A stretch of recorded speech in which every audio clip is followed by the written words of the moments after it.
sa isang masukal na barangay naman sa bayan po ng Makilala sa North Cotabato. Isang sanggol din ang inabandona, buhay, at kung inyong maririnig sa video, umaatungal pa ko ng iyak. Sa isang viral video, makikita ang mga residenteng nagkukumpulan sa isang bakanting lote sa Makilala, North Cotabato. Hinahanap nila kung saan ang gagaling ang iyak na kanilang naririnig.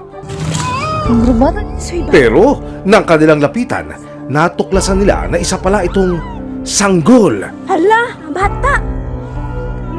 Suy, bata! Pinulot nila ang bata mula sa marumi at madahon na lugar at agad binalutan ng lampin. Pagtawag namin ng tulong po, sir, pumunta po yung kasambahay namin at may dalang lampin po ng kanyang anak at siya na po mismong umaswat ng bata.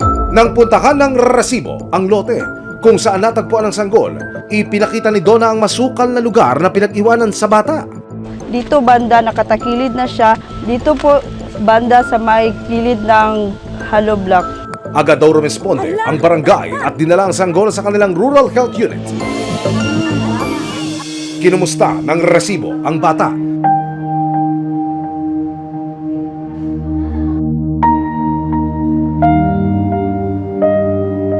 By grace of the Lord, okay po, generally well po talaga si baby. Andyan po siya ngayon sa pangangalaga ng ating mga midwives sa rural health unit natin sa Makilala.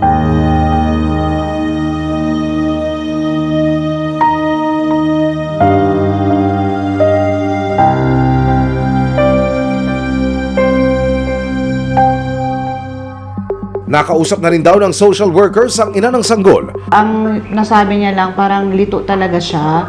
Hindi niya na alam kung anong gagawin niya. According sa account niya, may boyfriend siya.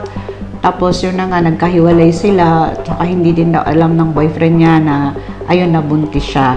Yung neglect na ginawa niya, pag-abandon niya dun sa bata sa isang high-risk na lugar talaga for the baby. This is in violation of our Republic Act 7610. Pero sa kabilang side naman, psychologically, meron siyang problema probably. Ini-assess din natin on that area.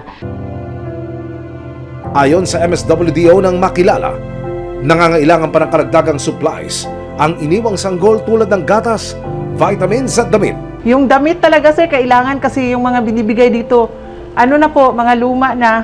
Tapos, franela, sabon, tsaka beberon, diaper.